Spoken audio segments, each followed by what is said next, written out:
Bom dia, bem-vindos ao 11º SIGAB. É um prazer enorme receber vocês. Meu nome é Micaele e eu sou uma das coordenadoras desse evento. Esse ano, nós optamos por fazer o nosso último evento online e ano que vem, em julho de 2023, nós teremos o 12º SIGAB no ITR, que fica no município de Três Rios, aqui no estado do Rio de Janeiro. Então vai ser um prazer enorme poder receber vocês dentro da Universidade Federal Rural do Rio de Janeiro. Bom, dando prosseguimento então ao dia de hoje, a gente está muito feliz por vocês estarem participando. Nós recebemos diversos trabalhos muito interessantes e a gente espera que todo mundo goste, todo mundo aproveite, todo mundo intere, que eu acho que esse é um momento muito importante de interação entre vocês, Durante essa sessão, nós vamos ter avaliadores avaliando os trabalhos de cada um de vocês. Então, os avaliadores vão se apresentar no chat online. Então, vocês se apresentem para ele também, informem que vocês estão na sala, Porque a partir dessa troca é que vocês vão ser avaliados para, no final, poderem receber um prêmio, poderem serem premiados. Então, os melhores trabalhos receberão prêmios ao final do evento. E a gente vai saber quem são os melhores trabalhos no último dia, no encerramento do evento. Então, é muito importante, durante as apresentações, durante os trabalhos que estão sendo apresentados de forma do vídeo pôster, que os autores do trabalho respondam às perguntas dos avaliadores. Eu tenho também informações importantes para passar para vocês que vão ocorrer durante o evento. A gente tem um concurso de foto, então foram escolhidas 3 fotos do concurso de fotos ambientais e vocês precisam escolher a melhor foto entre essas 3, tá? Então essa melhor foto a gente vai conhecer no último dia, durante o encerramento, e essa pessoa também vai receber um prêmio, por ter tido a foto escolhida pelo público, E o público são vocês. Outra coisa importante são as listas de presença, Para cada atividade nós vamos ter uma lista e essa lista vai passar durante essa atividade. Por exemplo, agora na sessão 1 vai passar uma lista de presença e vocês precisam colocar o nome de vocês nessa lista, porque com essa lista nós vamos computar a presença de vocês e vocês irão receber certificados por participação nas atividades. Então vocês vão receber um certificado por atividade, tá? E quando vocês forem inserir lá no LAT de vocês colocam o evento como um todo, não como atividades separadas. Eu participei do 11º SIGAB, Então você coloca como um evento, mas vocês vão ter certificados, de atividades que ocorreram dentro do evento, tá?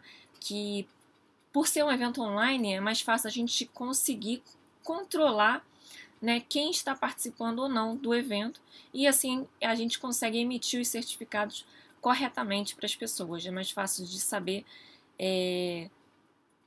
quais pessoas estavam nas atividades ou não, tá? Então, os certificados vão ser emitidos dessa forma. Tá legal? Então é isso, gente. Aproveitem o evento. Eu espero que seja muito proveitoso para vocês. É uma oportunidade única de vocês conhecerem pessoas que trabalham com os mesmos temas de pesquisa de vocês. Então, aproveitem para trocar, aproveitem para perguntar.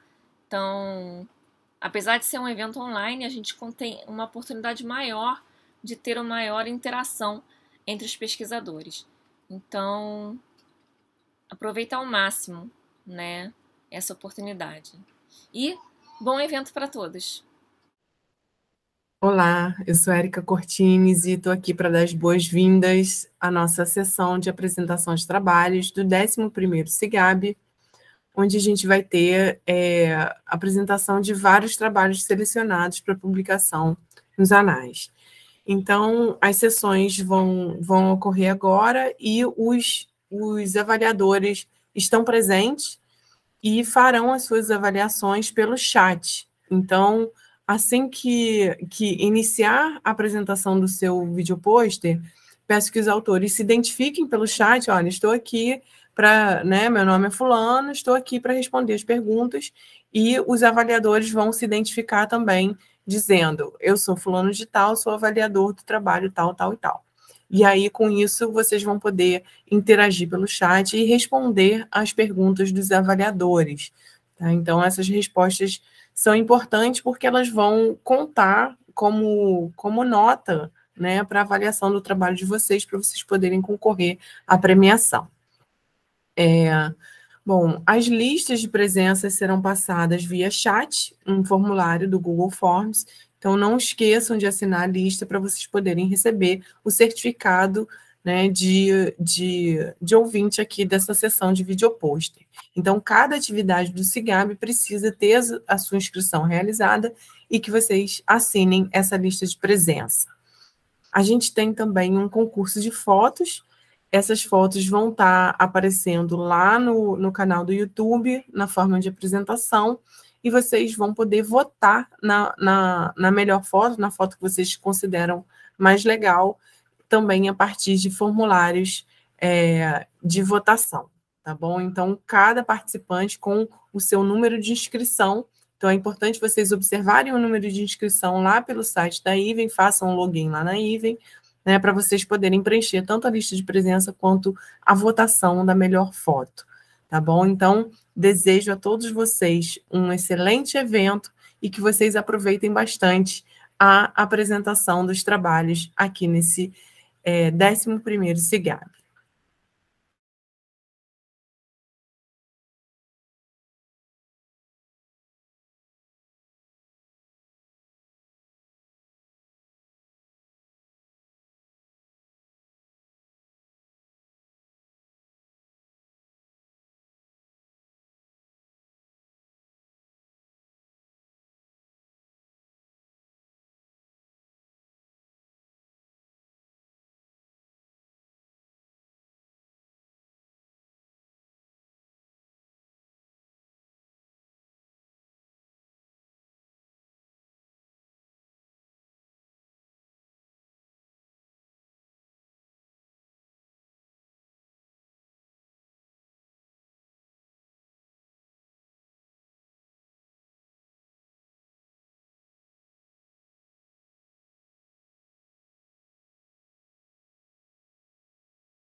Bom dia a todos. Meu nome é Mauro Macuf, sou docente de Engenharia Florestal na Universidade Federal Rural do Rio de Janeiro e com a orientação da professora Natânia Amaral Miranda, venho apresentar o resumo do trabalho explant da modificação in vitro de Apoleia leucarpa.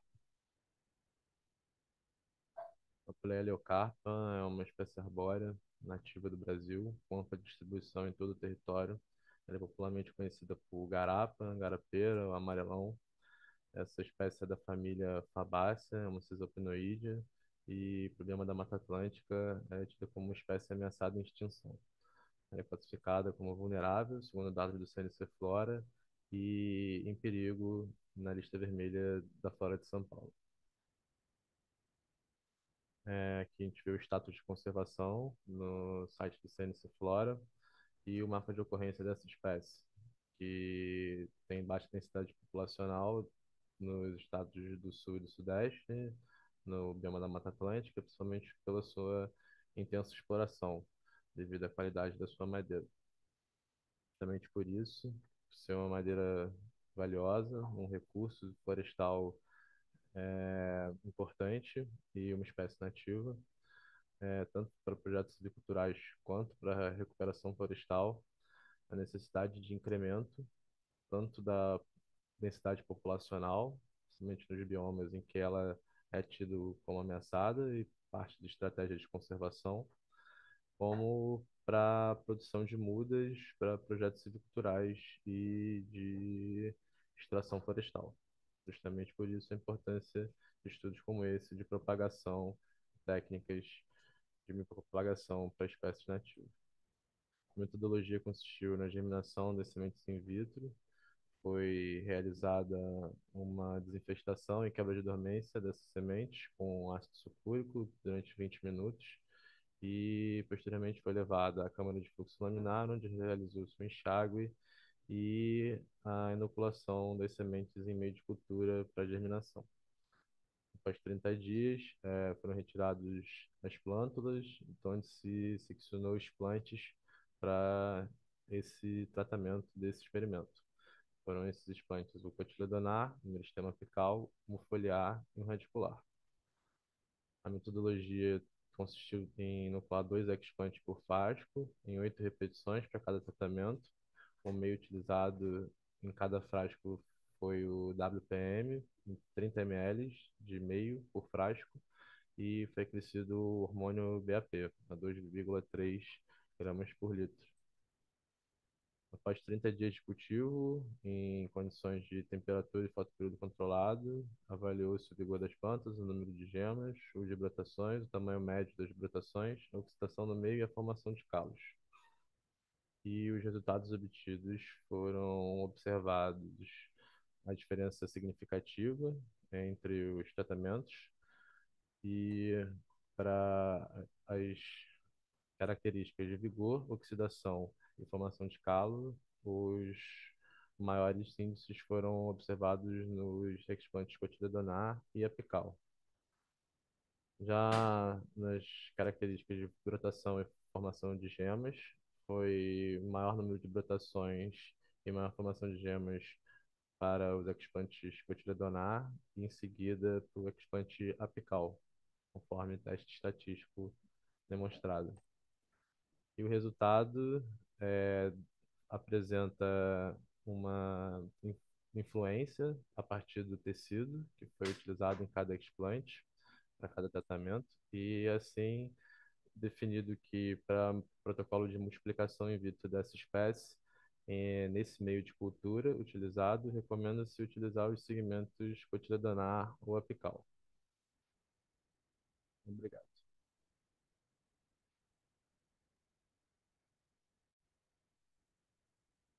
Olá, meu nome é Esther Miranda Ramalho. Vou apresentar o trabalho sobre avaliação de mercado de produtos florestais não madeireiros no Brasil no período de 2006 a 2019. Os produtos florestais não madeireiros são todos aqueles extraídos da floresta, com exceção da madeira. A gente destaca aqui alguns produtos, como os frutos, como o próprio açaí, alguns óleos, resinas, sementes e cipós, são muito utilizados para a confecção de artesanato. Esse setor é muito importante porque ele consiste na exploração, onde na maioria das vezes não há necessidade da derrubada da árvore, sendo uma alternativa do uso sustentável das florestas. E o objetivo desse trabalho foi entender a produção dos produtos florestais não madeireiros no Brasil, utilizando como base alguns dados fornecidos pelo IBGE, para compreender melhor o comportamento desses produtos no mercado. Foi feita pesquisas bibliográficas em plataformas virtuais, onde foi feita uma análise descritiva acerca dos dados sobre produção, exportação, importação e valores, além de analisar e entender melhor como funciona a cadeia produtiva desses produtos. Foi utilizada algumas tabelas fornecidas pelo IBGE, como a PAN, a PEVES, a tabela CIDRAS 289, analisadas entre alguns anos específicos. Também foi utilizado o site do Ministério da Indústria, Comércio Exterior e Serviços para extrair os dados de exportação e importação e utilizado o software Excel para elaborar e analisar alguns gráficos. Aqui a gente trouxe já os resultados das gomas elásticas e não elásticas. A gente percebe que houve um decréscimo de mais de 1.000 toneladas ali na produção, e essa queda está relacionada ao aumento de plantios e à maior utilização de materiais sintéticos. A gente tem as ceras que mantiveram-se estáveis ao longo dos anos, com destaque para a carnaúba em pó, que teve ali uma pequena oscilação ao longo dos anos. A gente tem as fibras, e a sua maior produção corresponde às fibras de piaçava, é um produto muito utilizado para a confecção de vassouras.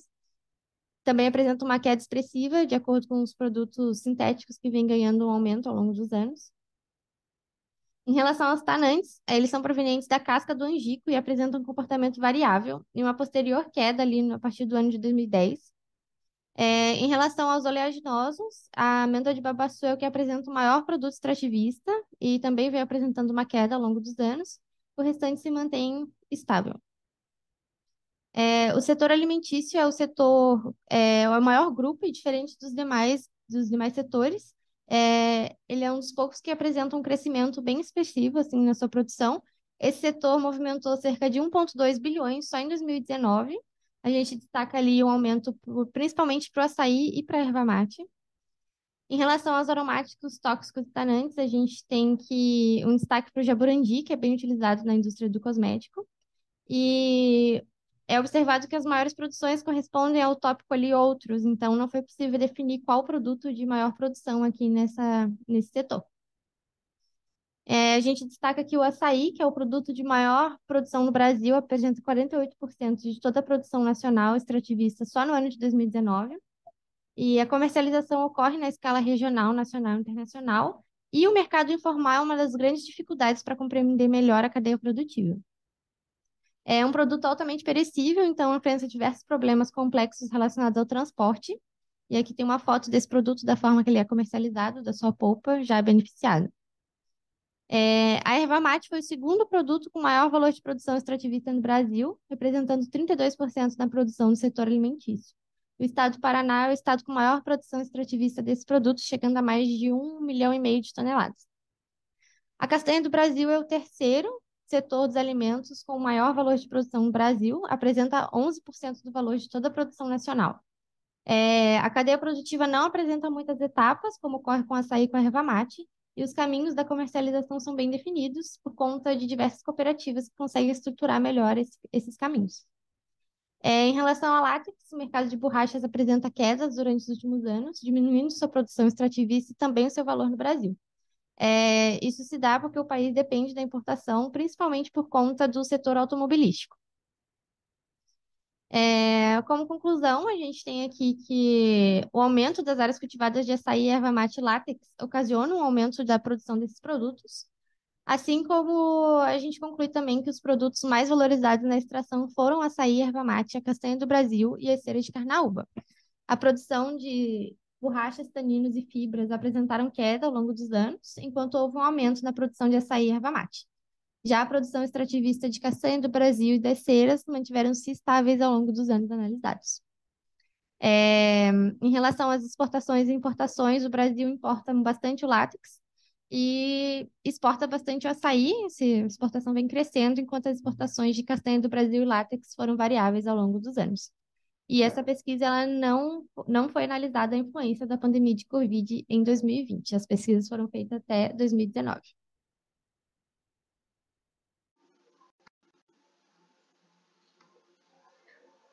Bom dia, me chamo Gisele dos Santos Cabral, sou discente do 7º período do curso de Gestão Ambiental pelo Instituto de Três Rios, polo da Universidade Federal do Rio de Janeiro. Eu tenho como orientador o professor Fábio Souto de Almeida e co-orientadora a doutora Favísia Freitas de Oliveira, da Universidade Federal da Bahia. O trabalho a ser apresentado tem como tema o levantamento de espécies de abelhas presentes no Monumento Natural do Encontro dos Três Rios.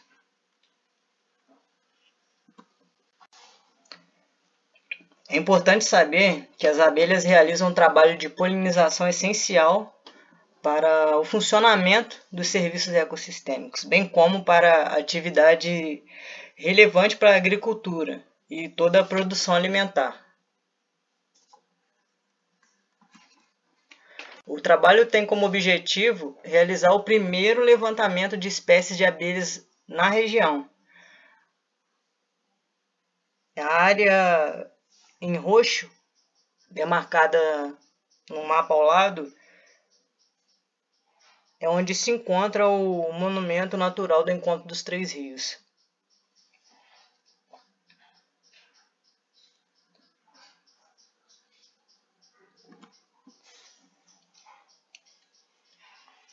Para a busca e a coleta das espécies locais, foram realizadas coletas em forrageamento em espécies de plantas, vegetação local, com auxílio de redes entomológicas e a instalação de iscas atrativas.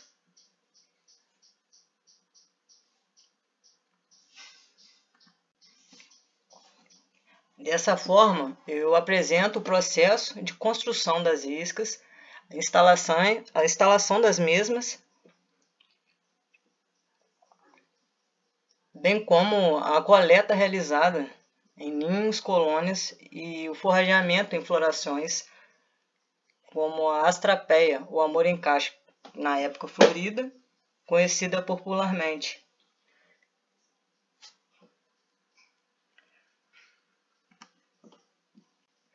Como resultado, tivemos a identificação realizada pela doutora Favísia, na Universidade Federal da Bahia, no Instituto de Biologia, 5 espécies de abelhas nativas, que foram armazenadas no Instituto Três Rios, em álcool 70, e montadas com alfinetes entomológicos.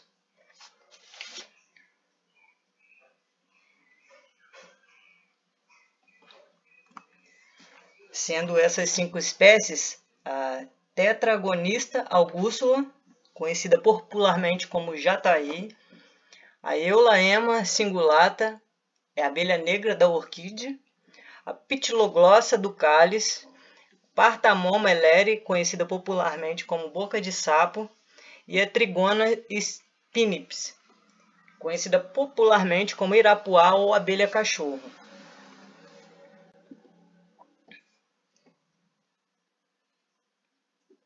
Dessa forma, concluímos que com este trabalho ele possui grande relevância para a contribuição da diversidade de espécies presentes no monumento natural, bem como a proteção das mesmas, por ser o primeiro trabalho realizado na localidade.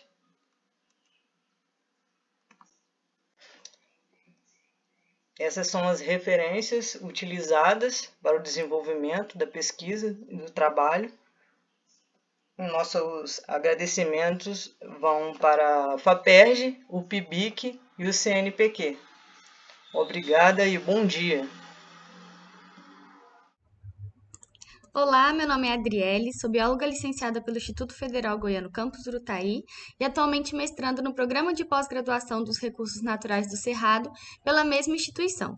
E neste momento irei apresentar o trabalho intitulado Revisão de Itens Alimentares da Raposa do Campo, Licolaps vetulus, Lund 1842, de minha autoria juntamente com Dayana de Cássia, Leonardo, Luiz Fernando e o Anderson.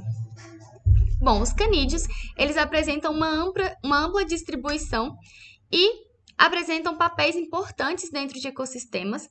E dentre os canídeos distribuídos no Cerrado está a raposa do campo, que é o único canídeo que tem sua ocorrência limitada apenas ao Brasil. Trata-se de uma espécie endêmica do Cerrado. E é importante compreender a biologia desses animais, até mesmo para entender a sua distribuição e a sua permanência dentro dos ecossistemas, né? E no que diz respeito à dieta da raposa do campo, a dieta limita-se à ingestão de insetos, frutos, pequenos mamíferos e aves. E a partir disso, o objetivo desse trabalho é apresentar uma compilação dos itens alimentares presentes na dieta da raposa do campo a partir de uma revisão bibliográfica. Então, fez-se uma revisão da literatura, onde nós utilizamos o Cielo e o Google Acadêmico como as bases de dados. Nós utilizamos as palavras-chave Licolapis vetulus, dieta, hábitos alimentares e raposa do campo, e também essas palavras-chave no inglês. Os critérios de seleção dos trabalhos foi primeiro que foi considerado apenas artigos científicos, foram considerados apenas publicações após o ano de 1990 e também trabalhos em que sua metodologia estava baseada na análise de fezes para determinar os itens alimentares da raposa do campo. Por fim, esses dados foram compilados em tabelas para posterior interpretação. Então, ao final da busca, foram utilizados 3 artigos científicos em que traziam a metodologia baseada na análise de fezes e itens alimentares para a raposa do campo. E dentre os itens alimentares foram encontradas as ocorrências de 41 grupos de plantas diferentes, de gêneros e espécie. Também foram encontrados 16 ocorrências para artrópodes, entre insetos, aracnídeos e escorpiões. Também foram encontradas 2 ocorrências para aves, 2 para mamíferos e 2 ocorrências para répteis. Então, a partir dos dados encontrados, os insetos foram os mais representativos e o cupim, o mais representativo, a espécie mais representativa entre os insetos, com 75% presente nas amostras. E outro fator importante é a sazonalidade. O cerrado ele apresenta um período de seca muito específico, então esse período de seca afeta o forrageamento da raposa do campo e também a competição. Estudos indicam que a raposa do campo não forrageia solitariamente, então existe essa competição com outros canídeos e existem adaptações morfológicas que indicam que a raposa do campo, ao longo do tempo, foi se adaptando para sua dieta ser mais específica a insetos, e principalmente no que diz respeito à ingestão de cupins. Então, é possível concluir que essa é uma espécie insetívoro-onívoro, onde se alimenta de diferentes grupos, porém, os insetos é o grupo mais representativo. A sazonalidade é um fator importante que afeta diretamente a dieta desses animais. E existe uma escassez de informação sobre a população e distribuição da espécie na literatura. Então, existe essa lacuna de conhecimento que é necessário ser suprida. Então, é importante novos estudos para que tenhamos mais informações e conhecimento sobre a espécie. Neste momento, eu agradeço ao Instituto Federal Goiano Campus Urutaí, também ao Programa de Pós-Graduação em Conservação dos Recursos Naturais do Cerrado. E agradeço também a presença de todos aqui. E me coloco à disposição das dúvidas. Meu nome é Maria Beatriz e eu vou apresentar o meu trabalho intitulado As Passifloras de Maricá, Rio de Janeiro. Eu desenvolvi esse trabalho junto com a minha professora e orientadora, a professora Micaela Alvim Migos de Azevedo. A família Passiflorácea é caracterizada por trepadeiras, lenhosas ou herbáceas com gavinhas, folhas alternas com ou sem glândulas e lâminas foliares inteiras ou lobadas. Apresentam estípulas e brácteas e suas flores têm coroa e androginova. Seus frutos são do tipo baga ou cápsula. Acreditam-se que existam cerca de 17 gêneros de Passiflorácea e 700 espécies espalhadas pelo mundo, sendo 166 dessas espécies encontradas no Brasil e 40 delas no estado do Rio de Janeiro. Assim, o meu trabalho tem como objetivo apresentar um levantamento das espécies de passiflora ocorrentes no município de Maricá, estado do Rio de Janeiro, a fim de compreender e ampliar o conhecimento da biodiversidade na região.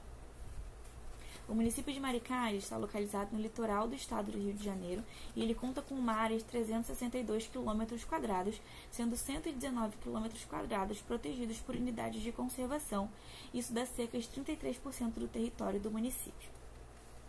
Essas unidades de conservação são divididas em unidades estaduais e municipais, sendo 2 estaduais e 4 municipais. A vegetação encontrada dentro dessas unidades de conservação são de grande importância, já que nelas são encontradas vegetações de floresta umbrófila e de restinga. O meu trabalho contou com a seguinte metodologia. Primeiro foi realizado um levantamento bibliográfico a fim de analisar trabalhos publicados sobre a família. Em seguida, foram feitas visitas aos herbários virtuais, sendo estes Espécie Link e Jabote, a fim de observar quais espécies já tinham sido encontradas no município. Foram realizadas em seguida expedições científicas a fim de observar as espécies em seu habitat natural e também fazer registros fotográficos e coletas. Assim, com a aplicação daquela metodologia, já foi possível encontrar alguns resultados. Sendo esses, já foram encontradas 9 espécies de Passifloracea no município, sendo todas elas pertencentes ao gênero Passiflora. Todas as espécies encontradas são espécies típicas de Restinga e de Floresta umbrófila. Também foi possível constatar que na área de Restinga há um maior número de indivíduos, mas um menor número de diversidade. Ou seja, há muitos indivíduos, mas a grande maioria pertencentes a uma única espécie. Já nas áreas de Floresta umbrófila há uma maior diversidade, mas um menor número de indivíduos. Assim, já foi possível concluir que Passiflora mucronata ela é a espécie mais encontrada no município, já que foi encontrada em quase que 100% dos campos realizados. Mas, apesar dos registros encontrados, ainda nota-se muitas lacunas no conhecimento que precisam ser exploradas. Também é possível citar que vivemos hoje um cenário de expansão urbana e uma dessas áreas, que é a área de proteção ambiental, a APAMAR, ela sofre bastante com essas questões de poluição, pois nelas são feitos muitos descartes incorretos de resíduos, incêndios criminosos e ainda vem sofrendo agora com a possível construção de um resort na sua área. Essa unidade de conservação é uma unidade estadual e foi onde foi encontrado o maior número de indivíduos de Passiflora mucronata. Assim, é possível dizer que incentivos a trabalhos como esses são de grande importância para a conservação e defesa da biodiversidade. Essas são algumas referências que eu utilizei para construir o meu trabalho e muito obrigada. Meu nome é Maria Beatriz e eu vou apresentar o meu trabalho intitulado As Passifloras de Maricá, Rio de Janeiro. Eu desenvolvi esse trabalho junto com a minha professora e orientadora, a professora Micaela Alvim Migos de Azevedo. A família Passifloracea é caracterizada por trepadeiras, lenhosas ou herbáceas com gavinhas, folhas alternas com ou sem glândulas e lâminas foliares inteiras ou lobadas. Apresentam estípulas e brácteas e suas flores têm coroa e androginova. Seus frutos são do tipo baga ou cápsula. Acreditam-se que existam cerca de 17 gêneros de Passifloracea e 700 espécies espalhadas pelo mundo, sendo 166 dessas espécies encontradas no Brasil e 40 delas no estado do Rio de Janeiro. Assim, o meu trabalho tem como objetivo apresentar um levantamento das espécies de Passiflora ocorrentes no município de Maricá, estado do Rio de Janeiro, a fim de compreender e ampliar o conhecimento da biodiversidade na região. O município de Maricá está localizado no litoral do estado do Rio de Janeiro e ele conta com uma área de 362 km², sendo 119 km² protegidos por unidades de conservação. Isso dá cerca de 33% do território do município. Essas unidades de conservação são divididas em unidades estaduais e municipais, sendo 2 estaduais e 4 municipais. A vegetação encontrada dentro dessas unidades de conservação são de grande importância, já que nelas são encontradas vegetações de floresta umbrófila e de restinga. O meu trabalho contou com a seguinte metodologia. Primeiro foi realizado um levantamento bibliográfico a fim de analisar trabalhos publicados sobre a família. Em seguida, foram feitas visitas aos herbários virtuais, sendo estes Espécie Link e Jabote, a fim de observar quais espécies já tinham sido encontradas no município. Foram realizadas em seguida expedições científicas a fim de observar as espécies em seu habitat natural e também fazer registros fotográficos e coletas. Assim, com a aplicação daquela metodologia, já foi possível encontrar alguns resultados. Sendo esses, já foram encontradas 9 espécies de Passifloracea no município, sendo todas elas pertencentes ao gênero Passiflora. Todas as espécies encontradas são espécies típicas de Restinga e de Floresta umbrófila. Também foi possível constatar que na área de Restinga há um maior número de indivíduos, mas um menor número de diversidade. Ou seja, há muitos indivíduos, mas a grande maioria pertencentes a uma única espécie. Já nas áreas de Floresta umbrófila há uma maior diversidade, mas um menor número de indivíduos. Assim, já foi possível concluir que Passiflora mucronata ela é a espécie mais encontrada no município, já que foi encontrada em quase que 100% dos campos realizados. Mas, apesar dos registros encontrados, ainda nota-se muitas lacunas no conhecimento que precisam ser exploradas.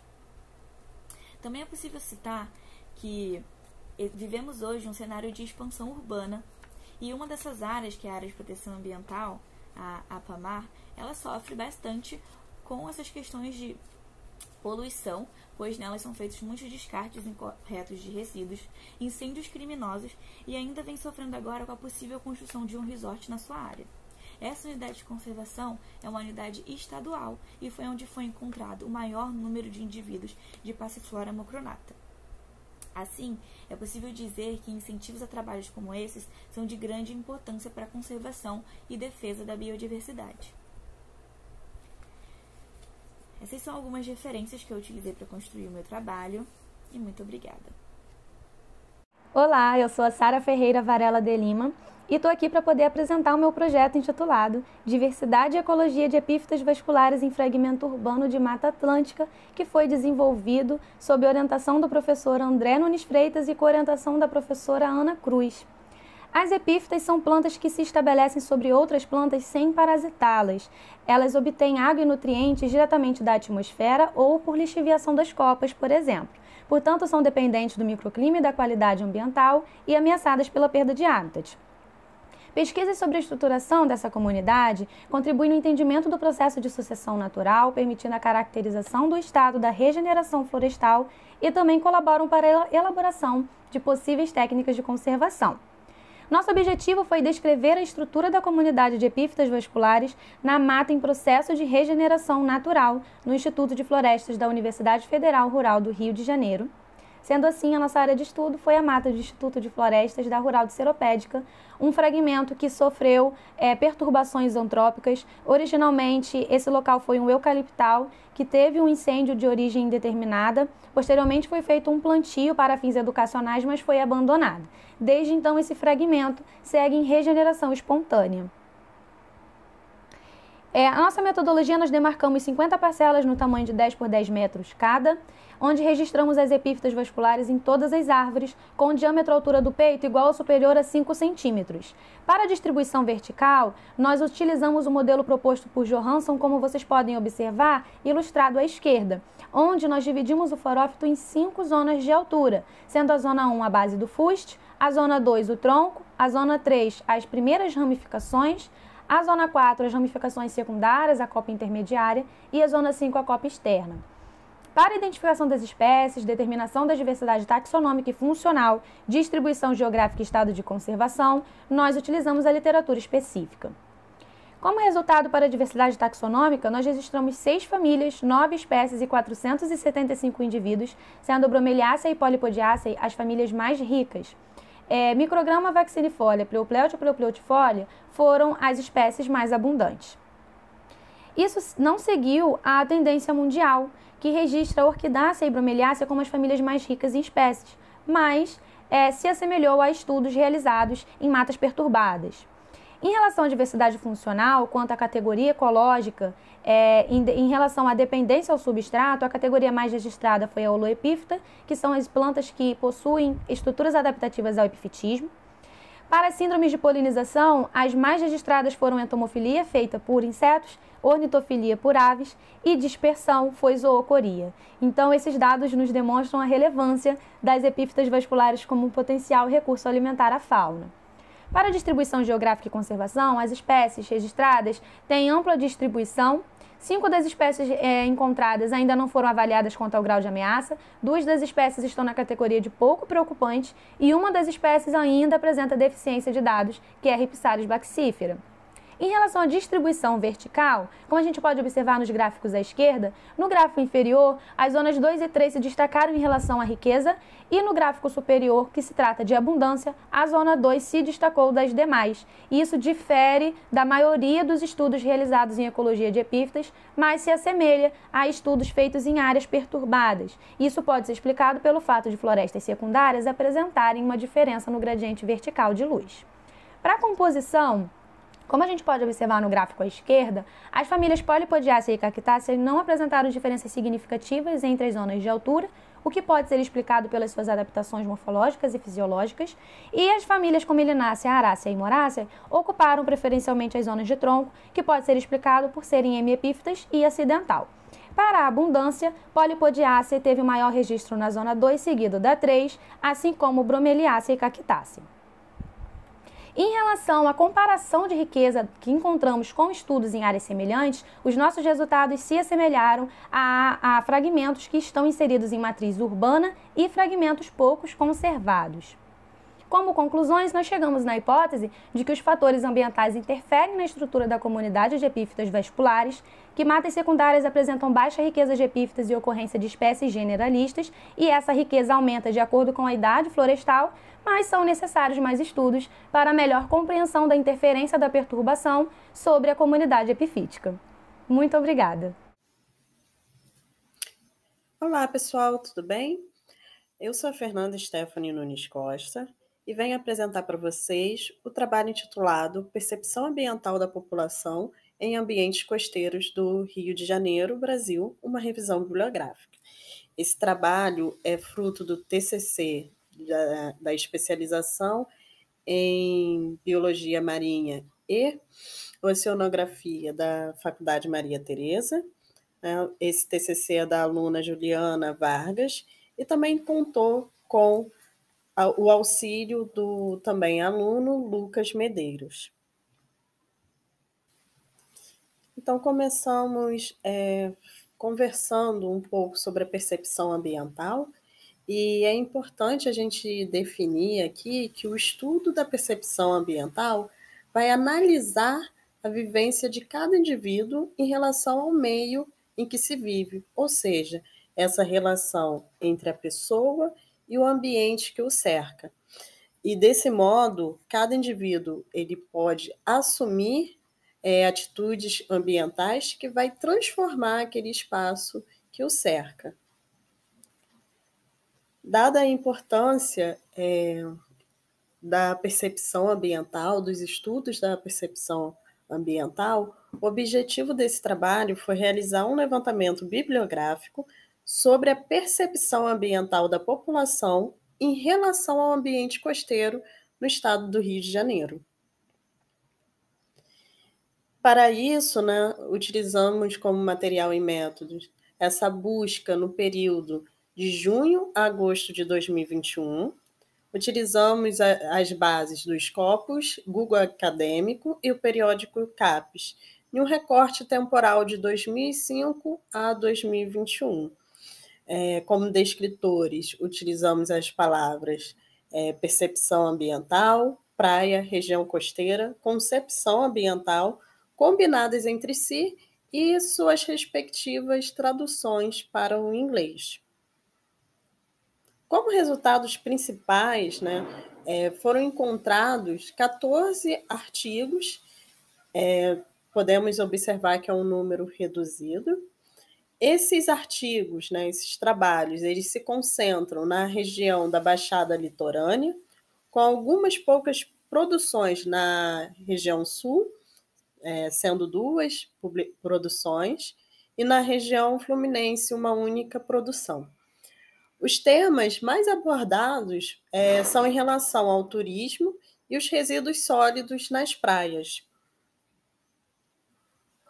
Quando observado a distribuição dessas publicações ao longo dos anos, podemos perceber que em 2005 tivemos uma única publicação, e aí a gente entra em um hiato de publicações, essa lacuna, que só vai voltar a ter produções a partir de 2013. E aí, em 2014 também não há nenhuma produção, e de 2015 a gente tem um pico com 4 produções, com 4 publicações. E essa publicação, essa taxa, ela se mantém até o ano de 2021. Nesse período, entre 2013 e 2015, a gente encontra um autor em comum a todas essas publicações, que é o professor Pedrini, da UERJ. Então, isso mostra que foi um único grupo de estudo que utilizou, né, que fez essas publicações. Com isso, podemos concluir que é notável essa carência de estudos sobre a percepção ambiental no estado do Rio de Janeiro e sugerimos que mais estudos sejam realizados, né, uma vez que são estudos muito importantes para tomadas de decisões pelo poder público. Eu gostaria de agradecer ao evento, né, por essa oportunidade de poder expor o nosso trabalho, à Faculdade Maria Tereza e a todos vocês que estão me acompanhando. Obrigada. Boa tarde, professores e professoras. Meu nome é Igor e eu vou estar apresentando agora o trabalho para vocês do CIGAB, do 11º CIGAB. Bom, o trabalho intitulado como A Alameda Sandra Alvim, com objeto de estudo da educação ambiental e a fragmentação de ambientes no bairro Recreio de Bandeirantes, Rio de Janeiro, tendo como autores eu, Igor Vasques Guedes, e a professora Micaela Alvim Miluarte de Azevedo. Eu faço parte do programa de pós-graduação em desenvolvimento sustentável da UFRJ, sendo mestrado profissional. Para situar bem, né, o trabalho, né, primeiro vou falar brevemente aqui da área de estudo. Né, a Alameda Sandra Alvim, ela está localizada no bairro do Recreio de Bandeirantes e, como vocês podem observar aqui na primeira figura, né, ela é uma extensão, né, de um fragmento de Mata Atlântica em meio a uma paisagem urbana. Né? Então, o intuito é justamente entender os aspectos dessa área, né, e relacionar com a comunidade local. Né? Então, aqui tem mais algumas imagens da Alameda Sandra Alvim, né, de maneira geral. Ela tem ali mais ou menos 2 quilômetros de extensão e ela é cortada e interligando a Avenida das Américas, que é uma das principais vias de acesso da zona oeste da cidade do Rio de Janeiro, e na porção norte, né, a gente tem ali o Parque Natural Municipal do Chico Mendes, que é uma área de preservação ambiental. Né? Então, a Alameda Sandra Alvim ela funciona como um corredor ecológico, né, um fragmento de mata ali, na região do Recreio de Bandeirantes e, obviamente, em meio ao crescente processo, né, de verticalização e horizontalização ali do bairro. Os objetivos gerais, né, tem como analisar os espaços arbóreos da Alameda Sandra Alvim na região do Recreio de Bandeirantes, a fim de criar ações direcionadas para a realidade daquele local, através da educação ambiental, e dessa maneira almeja-se elevar a participação da comunidade através da percepção e da conservação desse ambiente. Além disso, né, buscou-se verificar a importância desses fragmentos florestais através de uma visão sustentável, né, analisando o papel da comunidade dentro de um processo de conservação da área, e isso só foi possível fazendo o levantamento do conhecimento dos moradores locais. Para chegar a tal objetivo, né, foi aplicado um questionário, um questionário que foi aprovado pelo Comitê de Ética e foi formulado pelo Grupo Patativas, que é uma associação de moradores local, né, que luta por essas causas ambientais e recebe esse nome porque eles começaram a agregar pessoas, né, ao grupo através, né, de ações de doações e também, né, pela questão também de adoção de animais domésticos como cães e gatos. Né? A aplicação do questionário ela foi via e-mail, redes sociais e grupos de WhatsApp. Tendo como características, né, foram um total 30 perguntas essas que foram fechadas, né, todas fechadas, e organizadas em 4 sessões, sendo elas de conhecimentos gerais, né, para entender os participantes da pesquisa, lembrando em consideração que todos que participaram eram maiores de idade, características biodiversas para poder entender e analisar as características da biodiversidade local, seja a partir da sua fauna e a sua flora, Bosque da Memória, que foi um dos principais eventos, né, sediados ali na área, que levou também o aspecto da plantação de mudas na região, né, então isso levou um aspecto ali de reflorestamento, um processo de reflorestamento da área, e também falar, né, e entender, né, na visão dos moradores locais, como é o passado e o processo de preservação ambiental daquele local.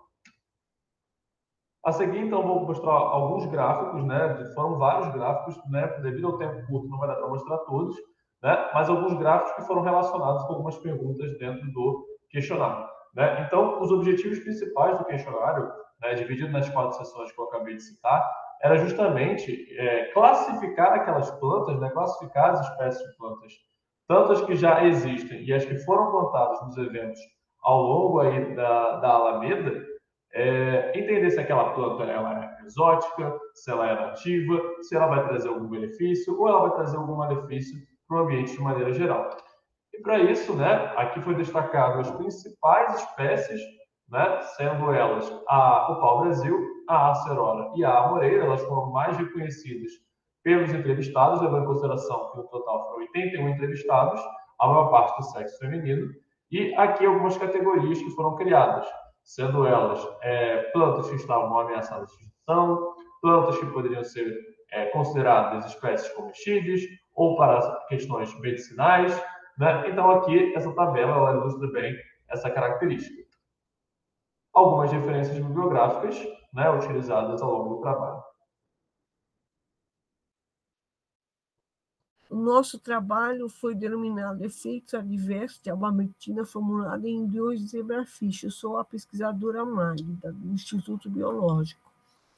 Nós estudamos a abametina no nosso trabalho porque essa classe das avermetinas é muito utilizada na medicina veterinária como antiparasitário e na agricultura como inseticidas e acaricidas. A abametina formulada e estudada por nós, ela controla um amplo espectro de pragas comuns no cultivo de algodão, batata, café, frutas cítricas, crisântemo, feijão, maçã, manga, mamão, etc. Então, a introdução da abametina em ecossistemas aquáticos pode ocorrer por várias rotas indiretas, como escoamento em áreas de produção agrícola, chuvas e infiltração, ou diretas, como uso acidental aplicada no controle de vetores e estações de tratamento de piscicultura. Quanto à toxicidade, a abametina pode apresentar resultados diferentes de acordo com o nível trófico das espécies estudadas. Então, ela pode atingir organismos não-alvo, como microcrustáceos, anfíbios, aves, micro-organismos do solo, fitoplâncton, zooplâncton, e pode passar para o leite materno também, como foi comprovado por Mussa, Razum e Morrafresh em 2017. Apesar dos testes de toxicidade rotineiramente usados para avaliar a contaminação de ecossistemas aquáticos, estudos em vivo avaliando a toxicidade dos efeitos de agrotóxicos vêm sendo realizados com embriões de zebrafish como modelo experimental. Por que o zebrafish? A manipulação dos embriões de zebrafish ou peixe-zebra é relativamente fácil quando comparada a outros modelos experimentais. Ele produz um alto número de progênios por indivíduo e o desenvolvimento embrionário é fácil e rápido. Os embriões apresentam transparência, o que permite acompanhar o embrião nos diversos estágios de desenvolvimento. Nos nossos testes, nós utilizamos 5 concentrações do produto comercial diluído em água de diluição, que é uma água preparada com sais minerais, semelhante ao que se encontra nas águas de rio, e é preconizada pelo FET teste, que foi o teste que nós utilizamos nesses experimentos, o FET teste da OECD. Então, nós trouxemos ovos fertilizados do Biotério Central da Faculdade de Medicina. Nós selecionamos por meio de microscópio invertido sais e utilizamos até o estágio de 16 células, empregando o FET teste da OECD, como eu já disse. Então, segundo esse teste, observa-se esses 4 endpoints. Além disso, nós verificamos a ocorrência de atraso no desenvolvimento, edema no saco vitelínico ou cardíaco, deformação da coluna, malformações e efeitos sobre a eclosão das larvas. Então, a abametina teve taxas de mortalidade acima de 60%, quando na maior concentração, a 72 horas e até 96 horas pós-fertilização. Aqui estão as 5 concentrações, e a concentração influenciou, bem como o tempo também, na mortalidade de zebrafish embrião. Então, a partir dos dados de cada concentração de abamectina, observamos o comportamento dos embriões em concentrações muito inferiores a que afeta a sobrevivência de todos os organismos. Então, nós observamos o que? Houve ausência de movimentos espontâneos dos embriões dentro do córeo, que normalmente é observada. E o ponto principal endpoint observado foi a coagulação dos embriões em todas as concentrações. Então, aqui nós temos no centro e à direita o embrião coagulado e à esquerda o embrião normal. Aqui nós temos más formações, aqui nós temos edema pericardíaco e larva normal. Então, nós observamos que 25% a 30% dos embriões expostos à abamectina teve efeito sobre edemas. E nós determinamos a concentração letal a 50% dos embriões, que foi de 4,11. Então, é um produto que tem que ser utilizado com cautela, pois foi constatado em rato que passa para o leite materno. Muito obrigada. Bom dia a todos e a todas, gratidão pela presença. Meu nome é Laisa e eu vou apresentar o trabalho Avaliação do Perfil e das Dificuldades de Gestão das Empresas Florestais e Ambientais no Rio de Janeiro, de autoria da Fernanda Duarte, minha e da professora Vanessa Maria Basso. De acordo com o Serviço Brasileiro de Apoio a Micro e Pequenas Empresas, o SEBRAE, existem 3,9 milhões de pequenos negócios no Brasil, concentrados principalmente nos estados da região Sudeste. E eles são muito importantes para a economia brasileira, pois representam mais de 1/4 do nosso PIB. São também as microempresas as que mais fecham as portas. A taxa de sobrevivência está em aproximadamente 55%. Considerando a falta de informações sobre o tema, o nosso objetivo foi delinear o perfil das empresas florestais e ambientais de pequeno porte no estado do Rio de Janeiro e identificar quais as principais dificuldades enfrentadas na abertura e condução desses empreendimentos. Foi utilizado um questionário semi-estruturado para obter essas informações. O questionário continha 18 perguntas, que constam no apêndice 1 do trabalho completo. A amostra foi composta por 22 empresas e o período de coleta foi no ano de 2019. Das 22 empresas listadas, não conseguimos contatos com 4 e elas foram excluídas da amostra. Foram recebidas 8 respostas dos entrevistados, resultando em um índice de retorno dos questionários de 44%. Todas as empresas que participaram do questionário são classificadas como microempresas e possuem até 10 funcionários. Estes resultados são semelhantes ao panorama nacional apresentado pelo SEBRAE em 2016, em que a maioria das microempresas possuem um baixo quadro de funcionários, e esse baixo quadro de funcionários ou o próprio empreendedor se divide em todos os setores do empreendimento, como financeiro, gestão, planejamento, atendimento ao cliente e marketing. A maioria das empresas avaliadas está localizada na região metropolitana, 63%, 25% se concentra na região centro-sul fluminense e 12% na região serrana. Montar o próprio negócio é o quarto sonho mais recorrente entre os brasileiros e esse espírito empreendedor está demonstrado nos resultados do nosso trabalho, que mostram que 50% dos empreendedores abandonaram o setor privado para iniciar seu próprio negócio e 37% ainda eram estudantes quando se tornaram empreendedores. No Rio de Janeiro, a grande maioria das empresas é de prestação de serviço e apenas 2 das empresas praticam alguma atividade comercial. Para que uma empresa seja bem-sucedida, é necessário um bom planejamento de negócio como um todo. Entretanto, apenas 2 empresas avaliadas procuraram o SEBRAE como uma forma de auxílio para o seu planejamento de negócios. Os dados obtidos mostram que 75% verificaram aspectos legais e sobre o capital de giro inicial necessário. Empresas concorrentes e possíveis clientes foram verificados por 50% das empresas consultadas e apenas 25% verificaram questões sobre fornecedores. 2 empresas não verificaram nenhum dos aspectos citados acima. Para compreender qual o maior problema na gestão do negócio, foi solicitado que os empreendedores marcassem uma escala de 1 a 5 qual o grau de dificuldade na condução da empresa nos seguintes tópicos: carga tributária, localização, marketing, falta de mão de obra, problemas financeiros e crédito. As respostas não foram homogêneas, indicando que as empresas possuem problemas em diferentes setores, como é possível ver nos gráficos. A falta de mão de obra não foi considerada um problema, já com relação ao marketing, mais de 60% das empresas consideraram que seu plano de marketing é pouco eficiente. Ao final do questionário, os entrevistados foram solicitados a responder o que poderia melhorar o desempenho de suas empresas, e eles responderam: consultoria, facilidade de crédito e cursos e treinamentos. Pequenas empresas florestais e ambientais do Rio de Janeiro possuem dificuldades muito semelhantes às microempresas dos demais setores. Os principais fatores que contribuem para o sucesso ou fechamento das empresas, de acordo com a nossa pesquisa, são empresário, planejamento e gestão. No entanto, o fracasso de uma empresa não é determinado por um desses fatores isoladamente, sim por uma mistura em proporções maiores e menores de cada um. O principal problema das microempresas estudadas é a falta de um setor de marketing bem desenvolvido, que possibilite direcionar recursos e investimentos de forma a conseguir captar mais clientes e, consequentemente, aumentar a demanda pelos seus serviços. Uma alternativa para minimizar este problema é investir o patrimônio da empresa na capacitação dos funcionários que já fazem parte desta equipe nesta área. Pesquisas que abordem esta área do conhecimento são fundamentais para auxiliar tanto quem já empreende quanto quem deseja empreender. Porém, as informações sobre as empresas florestais e ambientais do Rio de Janeiro são praticamente inexistentes, o que impossibilita a comparação desse estudo com outros do mesmo tema. Estão as referências bibliográficas utilizadas neste trabalho. Muito obrigada pela atenção.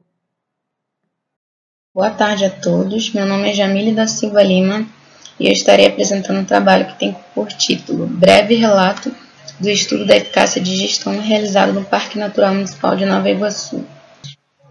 Então, o estudo teve por objetivo analisar a eficácia de gestão do Parque Natural Municipal de Nova Iguaçu, que se encontra localizado em 2 municípios, ambos localizados na região da Baixada Fluminense.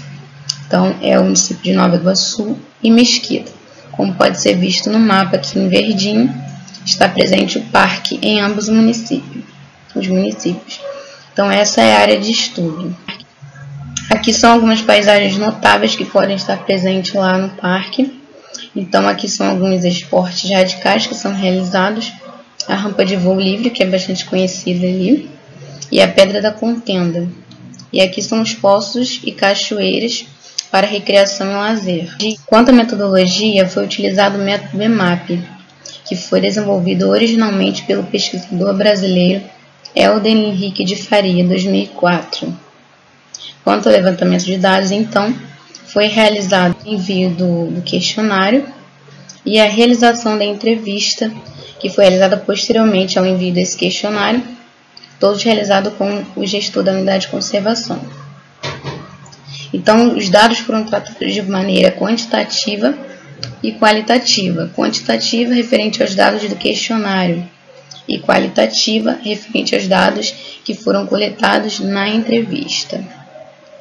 Então, esse método possibilita, por meio de questionário, avaliar todas as categorias de manejo de unidade de conservação. Então, aqui são os resultados da eficácia de gestão do parque. Foram gerados essas 2 informações, que são localizadas nessas 2 imagens. Então, é um sobre a eficácia de gestão geral do parque, que ficou classificado em 75%, de acordo com a escala que foi utilizada. Então, a gestão ficou classificada como satisfatória. E aqui ao lado é a eficácia de gestão por âmbitos, que foram esses âmbitos que foram avaliados. Um sobre o planejamento, outro sobre programas de manejo, administrativo, político-legal, conhecimento e qualidade do recurso protegido. Se destacou como sendo o mais negativo, né? Esse que obteve aqui a porcentagem de 62,5%. Então, esse âmbito ficou classificado como razoavelmente satisfatório. Aqui foram analisados e identificados os principais problemas que atingem a unidade de conservação. Está relacionado à falta de pessoal e a de recursos financeiros. Em contrapartida, o âmbito que obteve o melhor resultado foi o conhecimento, que obteve uma pontuação, uma porcentagem de 91,6%, classificado com a gestão muito satisfatória. E aqui relaciona-se os conhecimentos gerados e sistematizados ao longo do tempo na unidade de conservação. Tem ali o Cadastro Nacional de Unidade de Conservação, né, que está atualizado, né, foi identificado que está atualizado as informações. O próprio plano de manejo, né, com várias informações ali, o aspecto geográfico, aspectos sobre a fauna e flora local, recursos hídricos. Então, no geral, foram analisados 6 âmbitos, 29 variáveis e 34 subvariáveis nesse estudo, através do método EMAP. Então, Como conclusão, esperava-se que a gestão do parque fosse compartilhada entre os municípios de Nova Iguaçu e Mesquita, assim como indicavam estudos anteriores, já que 1 ano após a criação do parque, Mesquita se emancipou do município de Nova Iguaçu, fazendo com que parte do parque natural ficasse sobre esse novo município. Mas ficou claro, através do presente estudo, que a gestão dessa UC, desde sua criação, sempre ficou sob responsabilidade da Secretaria de Meio Ambiente de Nova Iguaçu. Então, o método EMAP possibilitou analisar a eficácia de gestão do parque e que, apesar da eficácia de gestão em geral ter sido classificada como satisfatória, alguns pontos precisam ser melhor observados pela equipe do parque. Então, foi possível gerar informações relevantes para que os gestores dessa UC possam realizar seu manejo adequado. Obrigada a todos. Olá, bom dia. Meu nome é Dayana e eu sou aluna da Universidade Federal do Rio de Janeiro e vou falar do Programa de Acompanhamento de Egresso do curso de Gestão Ambiental do Campus Três Rios. A equipe é composta pela coordenadora e doutora Juliane Millard e pela aluna Ana Carolina Borsato. A intenção é fazer uma breve explanação dos dados coletados em 2019, comparando com os dados de 2021 e 2022, e falar da importância que é o Programa de Acompanhamento de Egresso dentro do curso e dentro das instituições de ensino superior. A importância do PAI dentro das instituições de ensino, dentro do curso, tem como objetivo principal o intuito de obter informações para identificar melhorias em seu aproveitamento, tendo como finalidade o auxílio do egresso frente ao mercado de trabalho. Aqui na tela eu tenho mais alguns exemplos de informações essenciais que usamos para alcançarmos os objetivos propostos pelo Ministério da Educação. A pesquisa foi de caráter exploratório, analítica e descritivo. Quanto aos meios para a investigação da pesquisa, foi bibliográfica, documental e um estudo de caso, que é o curso de Gestão Ambiental do Campus Três Rios. A pesquisa foi realizada no site do EMEC em 2019 e fizemos uma comparação com os dados coletados em dezembro de 2021 a março de 2022. Dados esses que, após serem tratados, são disponibilizados tanto no sítio eletrônico do ITR, no site do Acompanhamento de Egressos de Gestão Ambiental, quanto em futuras publicações. No ano de 2019, havia 58 instituições, sendo elas 45 privadas, 3 públicas e 10 extintas, ou em extinção. Ao passo que no período de 2021 e 2022 encontramos 78 instituições, 62 privadas, 4 públicas e 12 extintas. Quanto ao formato do curso, percebemos que a modalidade tecnólogo se encontra em 87% das instituições, ao passo que um pouco mais de 1% representa a modalidade bacharel. Em relação à modalidade, ainda, 85% representa o ensino à distância, formato EAD. Em contrapartida, o curso presencial temos apenas 15% das instituições. O aumento de quase 30% de instituições oferecendo curso em formato à distância se deu à crise sanitária da Covid-19, que estamos passando atualmente. Temos 85% nessa modalidade, sendo que em 2019 era apenas 64%. Podemos perceber que, apesar da importância do programa de acompanhamento de egresso para as instituições, grande parte das instituições não possuem portal em conformidade com as recomendações e diretrizes do MEC. Neste gráfico, podemos concluir que 49% dos portais que tivemos acesso às informações encontradas são marketing ou propaganda, desconto para uma segunda graduação.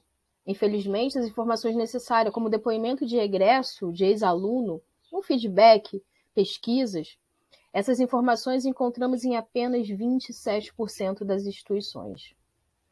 Nesse gráfico, podemos visualizar melhor que a maioria dos portais encontrados estão apenas fazendo publicidade, o que não está de encontro com as diretrizes do Ministério da Educação, bem como portais que possuem acesso restrito.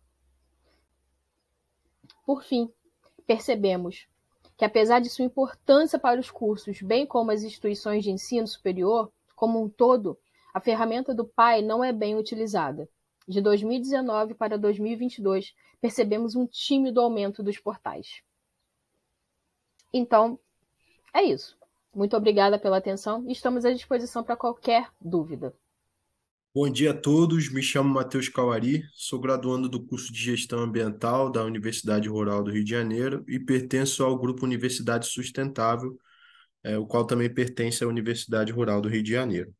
E hoje nós vamos falar sobre experiência com o quintal agroflorestal na ONG Refor Creative. Esse projeto foi uma parceria entre a ONG Refor Creative, no qual atua no município de Paraíba do Sul, né, com trabalhos de marcenaria e restauração de móveis, e a Universidade Sustentável, que é um grupo de pesquisa e extensão, no qual busca tornar a sustentabilidade uma pauta dentro do campus do ITR, né, que é o nosso campus na cidade de Três Rios, quanto fora dele, né? E aqui nós temos imagens das duas organizações. A ONG Refor Creative, ela atua com restauração de móveis de madeira e projetos de marcenaria, educando jovens do bairro do Eldorado e outros colaboradores que se interessam por essa atividade. E já o projeto Universidade Sustentável, ele é pertencente ao curso de Gestão Ambiental, mas ele é aberto a todos os outros cursos, a quem deseja ingressar e participar do Grupo Universidade Sustentável. E aí fizemos uma primeira visita, né? Nessa primeira visita, o organizador da ONG, o Valdinei Isidoro, ele pensou em realizar um trabalho de produção agrícola no espaço da ONG, e no qual a universidade entra com essa parceria e no qual o grupo pensou em montar um quintal agroflorestal. O quintal agroflorestal seria montado com base nas experiências e nas literaturas científicas já registradas sobre agrofloresta, agricultura orgânica e permacultura. E aí a nossa metodologia, o primeiro passo foi a criação de um grupo de trabalho focado na ONG Refor Creative, no qual se denominou GT Agroecologia, né? E houve um planejamento, reuniões com os interessados em atuar nessa ONG, né? Nesse grupo de trabalho, e no qual pensamos em começar os trabalhos, mas antes de tudo fazer uma análise do solo para identificar alguma contaminação no local antes de começar os plantios. Então, tudo foi feito uma coleta, né, das amostras de solo e enviado para uma empresa especialista. Essa coleta foi baseada no procedimento da Embrapa, né? E, para nossa felicidade, descartou a contaminação de metais pesados ou qualquer outra contaminação no solo. Com isso, a gente iniciou os plantios, né, com adubação verde, plantas colonizadoras, né? A ideia era recuperar o solo e, ao mesmo tempo, começar a plantar alimento que pudesse ser colhido. E aí foi feito também um espaço para horta de verduras e folhas, né? E os nossos resultados foi que a área apresentou um desenvolvimento ok, né? Onde que boa parte das culturas se desenvolveram, né, e teve uma regeneração, o que classifica a área como uma área perturbada, e ao mesmo tempo foi feito compostagem, né, com os resíduos gerados, e o que foi plantado, como o feijão de porco, feijão guando, que são plantas que devolvem nitrogênio para o solo, foi deixado no solo mesmo para recompor, né, o solo, e se obteve também a produção de alimento, como milho, algumas mandiocas, alguns outros feijões, girassóis e as verduras como couve, alface, rúculas. Aqui nós temos aí mais de um feijão de porco. E, e o espaço foi se desenvolvendo e as culturas foram crescendo. Lembrando que também as culturas agrícolas se desenvolveram de uma forma mais rápida, enquanto as culturas arbóreas, né, que foram plantadas, como os frutíferos do bioma Mata Atlântica, ainda estavam em crescimento, uma vez que a maior parte das árvores eram árvores produzidas a partir de sementes. E a conclusão que o grupo teve é que, em um pequeno espaço, é possível produzir alimento e de forma sustentável. Obrigado ao SIGAB pela oportunidade e o espaço pela apresentação e divulgação científica. Olá a todos, eu sou Ricardo Augusto Martins, mestrando em Sistemas de Gestão, e eu vou falar sobre o estudo bibliométrico sobre resíduos sólidos em instituições de ensino superior. As instituições de ensino superior geram diversos tipos de resíduos sólidos, dentre eles a maior quantidade de resíduos orgânicos, principalmente por aquelas instituições que possuem suas dependências, lanchonetes e ou restaurantes universitários. Outro tipo de resíduo encontrado são os químicos, sobretudo quando a instituição de ensino possui laboratórios de ensino, principalmente quando oferecem curso de química e de farmácia. E há também a presença de resíduos de serviço de saúde, sobretudo quando a universidade possui hospitais universitários. E outro tipo de resíduo recorrente nas instituições é o eletrônico, que existem diversos estudos que o abordam, sendo mais comum encontrar pesquisas referentes a equipamentos de informática. E diante desse contexto, o presente trabalho tem como objetivo analisar o panorama das publicações científicas no Brasil indexadas na base de dados Web of Science no período de 2017 a 2021, a respeito dos resíduos sólidos nas instituições de ensino superior. E em relação ao material e métodos, aqui em relação à classificação da pesquisa, ela é descritiva, quantitativa e pesquisa bibliométrica. O estudo bibliométrico é uma técnica quantitativa que busca mostrar os índices de produção e a disseminação do conhecimento científico, e na literatura nacional, por exemplo, é comum encontrar pesquisas bibliométricas sobre resíduos sólidos, principalmente falando aí de resíduos sólidos de uma forma geral, resíduos sólidos urbanos e até mesmo de logística. Aqui é mostrado as etapas da seleção dos artigos. Inicialmente chegou-se em 370 artigos e após passar por diversos filtros chegou-se aí em 47 artigos para compor a pesquisa. E aqui a figura apresenta o número de artigos publicados sobre resíduos sólidos nas instituições no período estabelecido. E aqui, embora o recorte temporal seja dos últimos 5 anos, o intuito da pesquisa foi de saber como a publicação sobre resíduos sólidos veio se comportando. E a média das publicações foi de 9,4 trabalhos, sendo os anos de 2017 e 2018 os que mostraram um baixo quantitativo de publicações em relação aos anos subsequentes, que por sua vez demonstraram praticamente. E aqui a respeito dos periódicos que concentram publicações sobre resíduos sólidos em universidades, foram identificados 34 periódicos. E em relação àqueles que mais publicaram sobre o tema, percebe-se que 8 periódicos juntos detêm cerca de 45% do total de trabalhos publicados, e os outros 55% são compostos por diversos periódicos. E em relação a esses 8 periódicos, percebe-se que eles são diários que permeiam por trabalhos que abordam a questão ambiental como um todo, e além disso, percebe-se que há periódicos tanto internacionais quanto aqui, de maneira complementar, a tabela mostra que as principais áreas que mais têm trabalho sobre resíduos sólidos no ambiente universitário são os de ciência e tecnologia, bem como relacionados à administração e economia e engenharia, classificando as ciências ambientais e ecologia. Os três, em conjunto, são responsáveis por cerca de 39% dos trabalhos. E por se tratar de uma pesquisa que tem como recorte o Brasil, aqui a tabela mostra as universidades que mais publicaram sobre o tema. Como se observa, foram identificadas 68 instituições ao todo, em que se destaca a Universidade Federal do Rio de Janeiro e a Universidade Federal de Santa Maria, com 5 publicações cada. E as instituições de ensino superior podem gerar diversos tipos de resíduos sólidos, conforme apontado aqui no gráfico. Porém, os trabalhos que versam sobre o tema geralmente buscam compreender os vários tipos de resíduos sólidos. Porém, há aqueles que querem focar em um determinado tipo de resíduo e, nesse sentido, dentro da amostra considerada para análise, percebe-se que é considerável o trabalho sobre resíduos eletrônicos, resíduos orgânicos e resíduos químicos. E, ao realizar a revisão de literatura, percebe-se que os trabalhos que envolvem práticas ambientais em instituições de ensino superior estão concentrados mais em aplicação de questionários e entrevistas, buscando averiguar a percepção da comunidade acadêmica. E, além disso, vários trabalhos que abarcam a educação ambiental estão, em sua maioria, atrelados à questão da coleta seletiva. E aqui, após a realização do estudo bibliométrico, confirma-se que há um número baixo de artigos que abordam resíduos sólidos em instituições de ensino superior, se comparado com outros estudos de resíduos sólidos. Também se nota que há bem diversos tipos de resíduos sólidos encontrados nas instituições de ensino superior, porém destaque-se para o fato de não ter encontrado pesquisas que versem sobre resíduos agropecuários, sobretudo em universidades que oferecem cursos de agronomia, veterinária e zootecnia.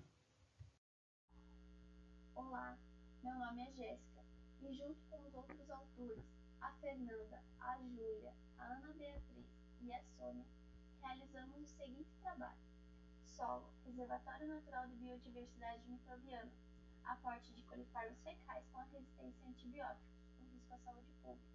Somos da Universidade Federal de Santa Catarina. Sabemos então que a diversidade de micro-organismos em 1 grama de solo é gigantesca, mais de 10 bilhões das mais variedades de espécies. E temos pouco conhecimento em como essa comunidade interage com outros organismos.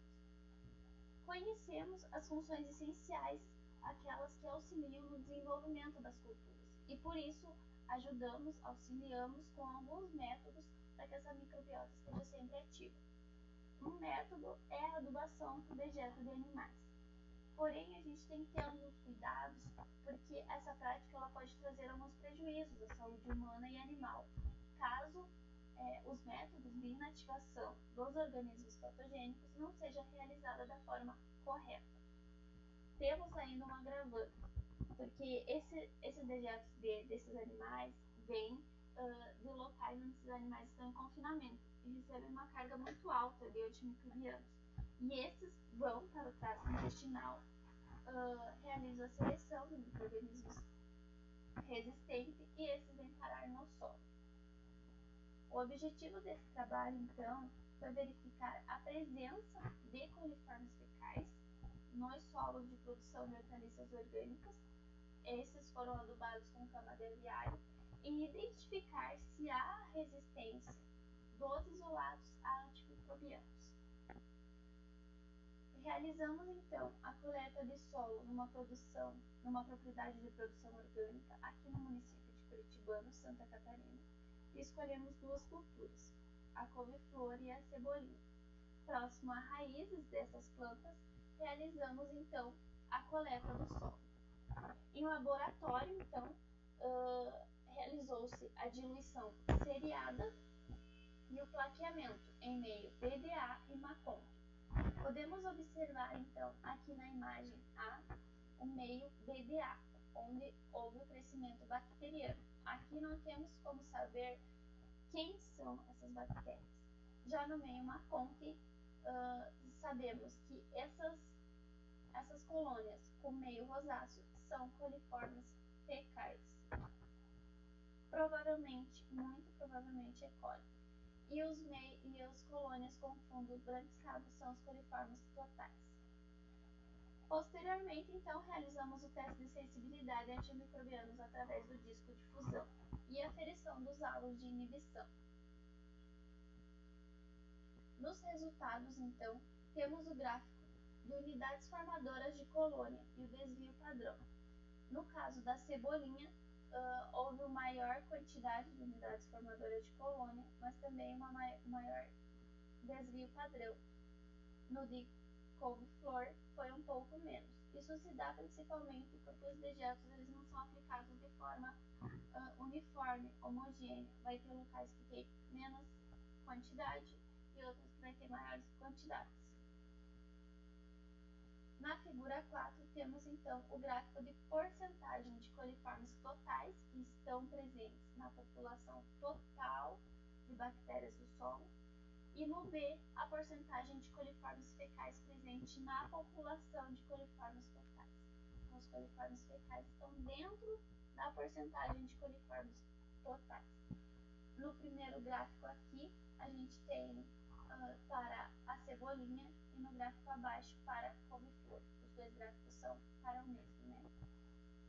Podemos ver que há uma diferença, então, da cebolinha para a couve-flor muito pequena. Da cebolinha, 67% é de outras bactérias, de outras espécies que não foram identificadas, e na couve-flor de 72%. No caso dos coliformes fecais, então, no gráfico B, temos 27% de coliformes fecais dentro dos coliformes totais, e no caso da cultura da couve-flor, 30% são coliformes fecais. Passamos então para o gráfico de percentuais de isolados da Escherichia coli, os coliformes fecais, que são resistentes ao ampicilina. Aqui aqui temos um dado muito importante e preocupante, claro. 67% dos isolados na cultura da cebolinha foram considerados resistentes.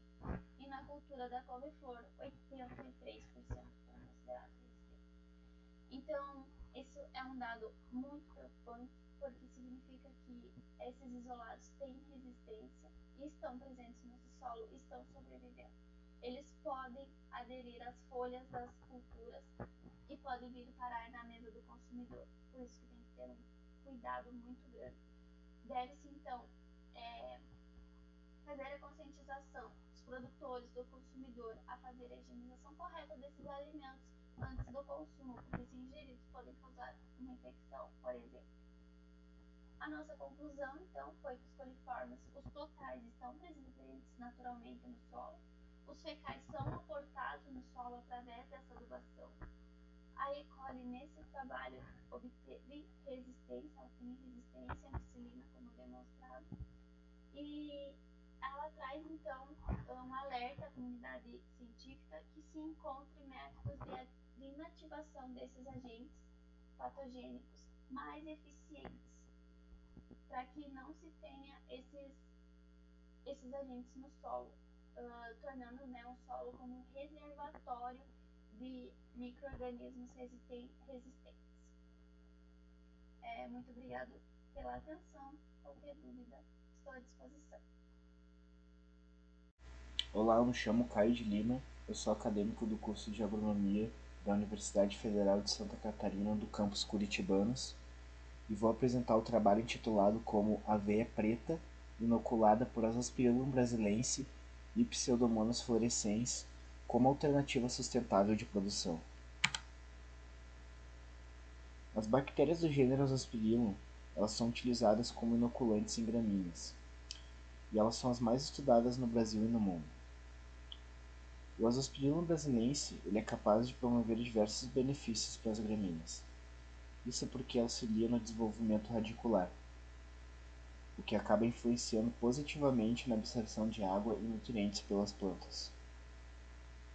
Além da fixação biológica de nitrogênio, as bactérias do gênero Azospirillum também são capazes de solubilizar o fósforo, contribuem para a produção de fitohormônios promotores de crescimento, como auxinas, citocinina e giberelina. O outro grupo de bactérias estudado em gramíneas, e que também apresenta a capacidade de solubilizar altos níveis de fósforo, é o gênero Pseudomonas. Elas contribuem também na produção de auxinas, que é um importante hormônio associado ao crescimento vegetal, na produção de sideróforas, que auxiliam na disponibilidade de ferro e fósforo para a planta, atuando também como controle biológico contra patógenos. Quanto ao experimento, ele foi realizado na Fazenda Experimental do curso de Agronomia da Universidade Federal de Santa Catarina do campus Curitibanos, localizada nas coordenadas no slide. A cultivar utilizada no experimento foi a cultivar Embrapa 139, chamada Neblina, e que, segundo Danielowski et al., ela é descrita por possuir um hábito de crescimento vertical e por isso ela apresenta a estatura alta. Ela é utilizada principalmente como cobertura de solo, isso porque ela apresenta a característica de produzir valores ótimos de rendimento de matéria seca, correspondendo a até 5 toneladas por hectare. O experimento implantado ele foi um delineamento de blocos ao acaso, que consiste em 4 tratamentos e 5 repetições, totalizando 20 parcelas. O tratamento 1 ele foi composto pelas plantas não inoculadas, que chamamos de tratamento de testemunha. O tratamento 2 ele consiste nas plantas que foram inoculadas por Azospirillum brasilense.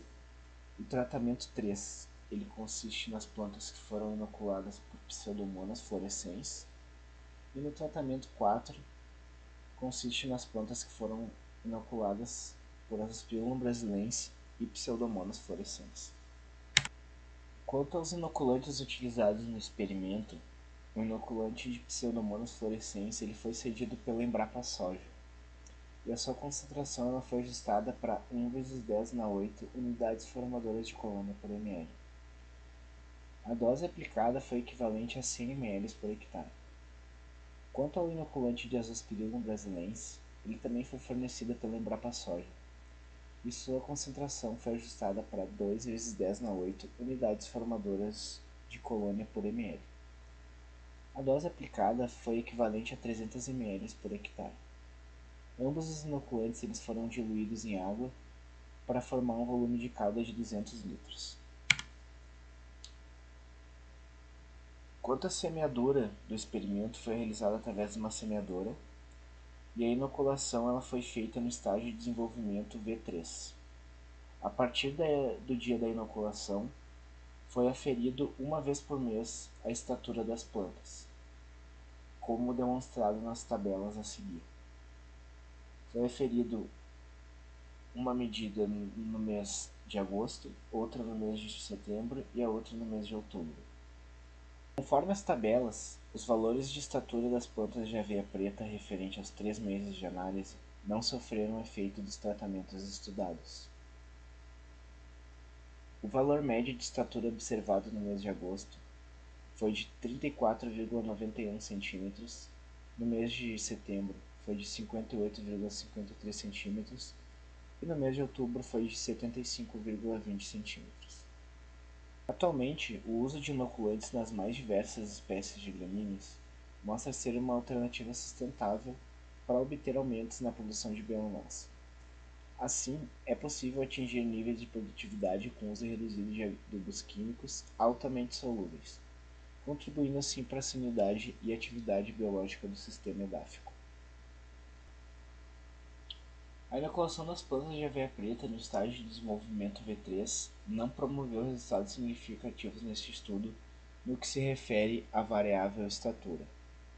Porém, análises futuras sobre produção de parte aérea e raízes são necessárias para avaliar mais precisamente o efeito da inoculação e de seus benefícios para o desenvolvimento vegetal e conservação do solo. Gostaria de agradecer à Embrapa Soja por fornecer os inoculantes utilizados no estudo presente e à professora Sônia Purim da Costa por ser minha orientadora e por sempre fornecer todo o conhecimento e suporte necessário durante minha caminhada na universidade. Muito obrigado a todos.